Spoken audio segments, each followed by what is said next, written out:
5 minute आपको भस्त्रिका प्राणायाम करना है जरूर, जो डायबिटीज के मरीज हैं। और आधा घंटे के लिए करना है कपालभाति प्राणायाम, और आधा घंटे के लिए करना है अनुलोम विलोम।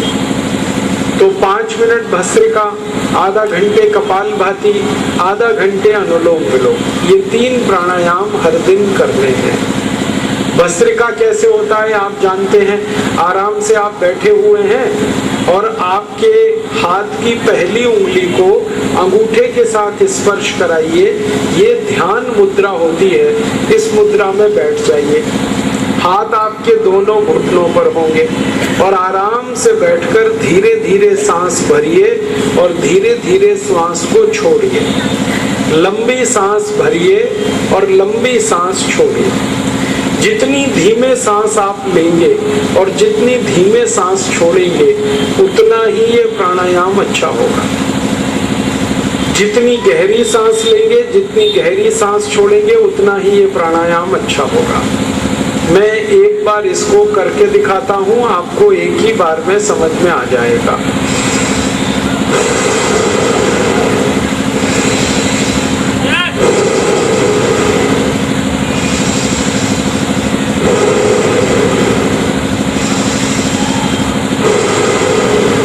बस सांस लेते रहिए, छोड़ते रहिए और ये 5 मिनट लगातार करना। इसके बाद जो दूसरा प्राणायाम करना है आपको, वो है कपालभाति।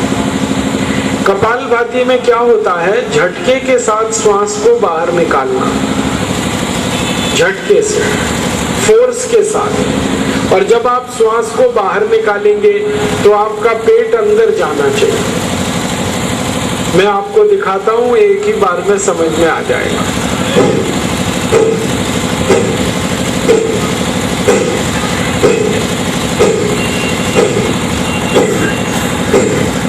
ये है कपालभाति। हर दिन आपको आधा घंटे करना है।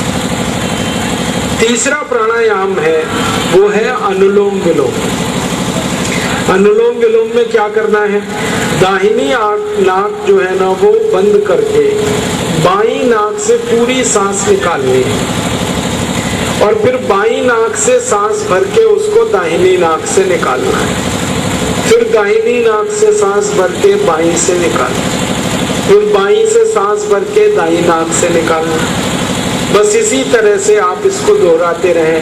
ये है अनुलोम विलोम। तो आधा घंटे आप अनुलोम विलोम करें, आधा घंटे कपालभाति करें और 5 मिनट करें भस्त्रिका। ये 3 प्राणायाम अगर आप नियमित करेंगे तो आपकी डायबिटीज बिल्कुल ठीक हो जाएगी, गारंटी के साथ ठीक हो जाएगी और लगभग 1.5 से 2 महीने में ही ठीक हो जाएगी। हमने देखा है कि नियमित रूप से हर दिन 1 घंटे जिसने भी प्राणायाम किया, अनुलोम विलोम, कपालभाति और भस्त्रिका, सभी की डायबिटीज 1.5-2 महीने में ही ठीक होती है। कितनी बढ़िया डायबिटीज की ये ठीक करने की प्रक्रिया है, कितना अच्छा ट्रीटमेंट। पैसा कोई खर्च नहीं हो रहा है, शरीर को कोई दुष्परिणाम नहीं हो रहा है। आप रोज अपने घर में ये कर सकते हैं। करोड़पति आदमी भी ये कर सकता है और रोडपति भी कर सकता है, अमीर भी कर सकता है, गरीब भी कर सकता है, महलों में रहने वाला भी कर सकता है, झोपड़ी में रहने वाला भी कर सकता है। तो आप ये प्राणायाम करें। और आयुर्वेद की एक दवा, आप उसका फॉर्मूला लिख लीजिए, वो आप डायबिटीज में इस्तेमाल करें। ये दवा आप घर में ही बना सकते हैं। वैसे तो डायबिटीज की दवा हमारे पतंजलि चिकित्सालय में भी मिलती है, मधुनाशिनी बटी कहते हैं, आप वो चाहें तो ले सकते हैं और या चाहें तो घर में ही आप दवा बना लीजिए डायबिटीज के। जो घर में आप दवा बनाएंगे वो कैसे बनेगी, 100 ग्राम लीजिए मेथी का दाना और इस 100 ग्राम मेथी दाने को धूप में सुखाइए और 2-3 दिन जब आप इसको धूप में सुखा देंगे तो इसको पत्थर में पीस लीजिए, पाउडर बन जाएगा। तो 100 ग्राम मेथी दाने का पाउडर ले लीजिए। फिर एक दूसरी दवा है, 100 ग्राम लीजिए तेज पत्ता। तेज पत्ता हमारे घर में है, आप इसको धूप में सुखा लीजिए, पत्थर में पीसकर इसका पाउडर बना लीजिए। तो 100 ग्राम तेज पत्ता। और तीसरी दवा है 150 ग्राम जामुन की गुठली। जामुन का फल आता है, उसे आप खाते हैं, उसकी गुठली को मत फेंकिए।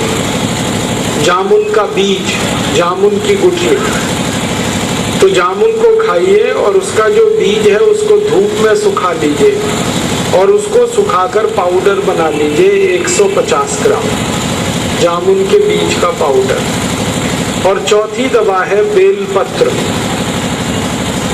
शंकर भगवान को जो आप बेलपत्र चढ़ाते हैं वो 250 ग्राम तोड़िए और उसको धूप में सुखाकर उसको पीसकर उसका भी पाउडर बना लीजिए। अब ये 4 दवाएं आपके पास हैं। 250 ग्राम बेलपत्र के पत्ते को पीसकर पाउडर बना लिया, 150 ग्राम जामुन की बीज को सुखाकर पीसकर पाउडर बना लिया, 100 ग्राम मेथी दाने को सुखाकर पीसकर पाउडर बना लिया और 100 ग्राम तेज पत्ते को पीसकर सुखाकर पाउडर बना लिया। ये चारों को पीसकर आपस में मिला दीजिए और एक कांच की शीशी में इसको भर के रखिए। बस यही दवा है डायबिटीज की।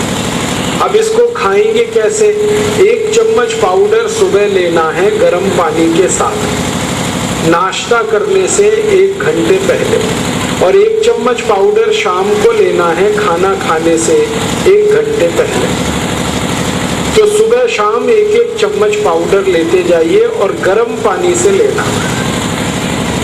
और इसको 1.5-2 महीने अगर आपने ले लिया तो ये आपके डायबिटीज को बिल्कुल ठीक कर देगा।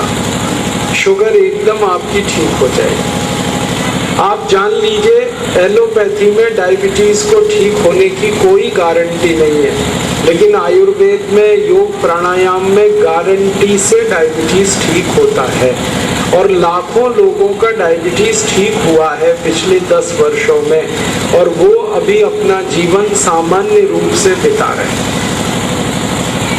मेरी आपको ये प्रार्थना है कि जो मैंने आपको बताया ये आप उन सभी को बताइए जिनको शुगर की बीमारी हो गई है, डायबिटीज उनको हो गया है, क्योंकि 5 करोड़ 70 लाख भारतवासियों को इसकी जरूरत है और वो अगर इससे अपना जीवन सुखी बना पाएंगे तो इस पुण्य का लाभ आपको भी मिलेगा।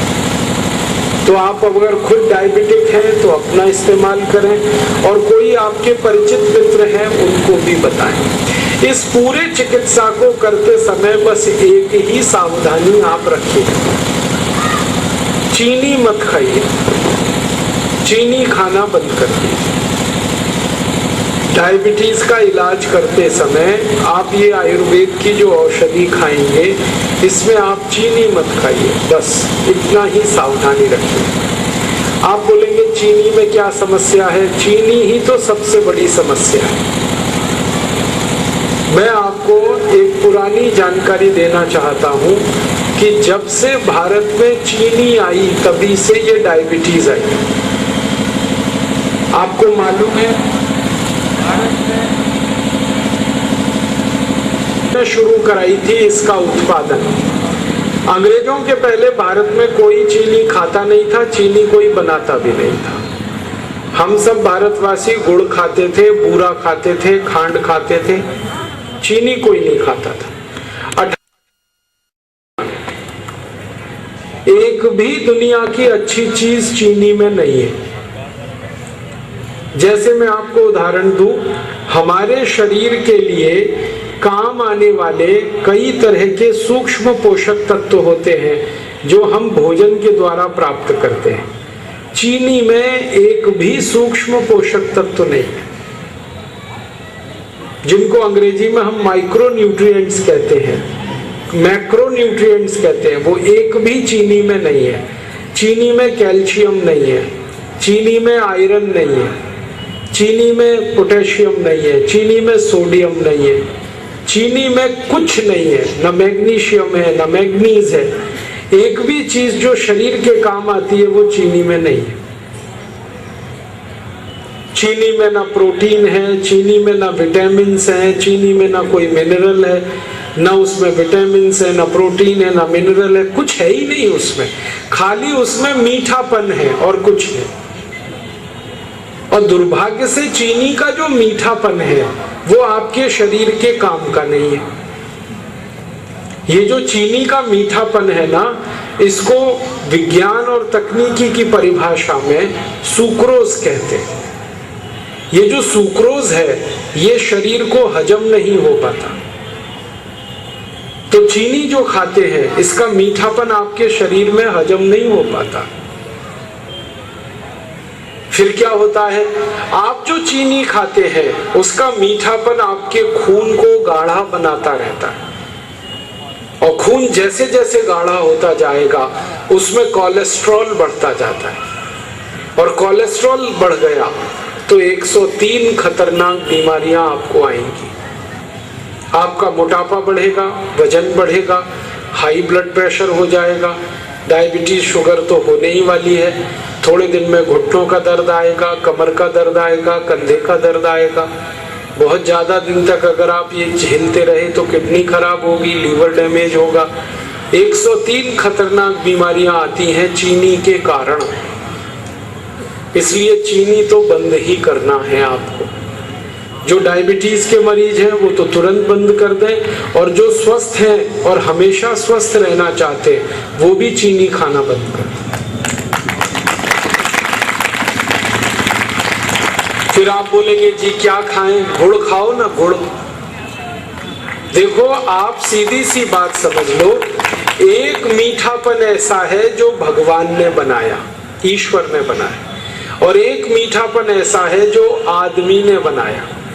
ये चीनी वो है जो आदमी बनाता है, और ये गुड़ का मीठापन है जो भगवान ने बनाया।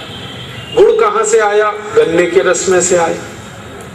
अब गन्ना तो भगवान ने बनाया, उसमें रस भगवान ने दिया, और गुड़ में क्या होता है, गरम करते हुए गन्ने का रस गुड़ बन जाता है, हम उसमें कुछ नहीं मिलाते, बस थोड़ा गुड़ को साफ रखने के लिए गन्ने के रस में दूध मिला दिया जाता है, दूध जो आप पीते हैं। या भिंडी होती है ना, भिंडी का रस मिला देते हैं। तो गुड़ बनाना माने वही जो ईश्वर ने दिया, आप उसी को खा रहे हैं। चीनी जो है ना ये बहुत खतरनाक है, ये बनती तो गन्ने के ही रस से है, लेकिन इसमें जितने केमिकल्स डालने पड़ते हैं वो सब शैतान के बनाए हुए हैं। शैतान माने इंसान। आपको मालूम है बिना सल्फर के चीनी नहीं बनती। सल्फर दुनिया का सबसे खतरनाक केमिकल है जो शैतान ने बनाया। पता है ये सल्फर किस लिए बनाया? ये बनाया गया बम और पटाखों के लिए। ये दिवाली पर हमारे घरों के बच्चे जो पटाखे चलाते हैं, इन सभी पटाखों में सल्फर ही होता है, गंधक जिसको हम कहते हैं। गंधक के मसाले से सारे पटाखे और बम बनते हैं, उसी गंधक के मसाले से चीनी बनती है। और अगर आप चीनी खा रहे हैं तो समझ लो बम पटाखों का मसाला खा रहे हैं। अब ये आप खाओगे, चीनी के साथ सल्फर जाएगा पेट में और ये जहर के रूप में जमा हो जाएगा खून में, और आपको सैकड़ों तकलीफ करेगा। इसलिए इसे ना खाओ तो अच्छा है। और एक सबसे बड़ा कारण है चीनी नहीं खाने का कि ये चीनी बनती है चीनी मिलों में, शुगर मिल, और सारी भारत की शुगर मिल भारत के सबसे बेईमान और भ्रष्ट नेताओं की है।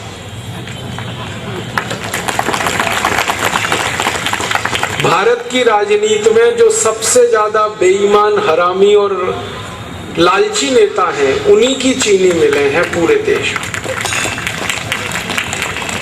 आप अगर घूमो पूरे भारत में तो सबसे ज्यादा चीनी मिले महाराष्ट्र में, और महाराष्ट्र के सबसे ज्यादा बेईमान और हरामी नेता उनके मालिक हैं चीनी मिल।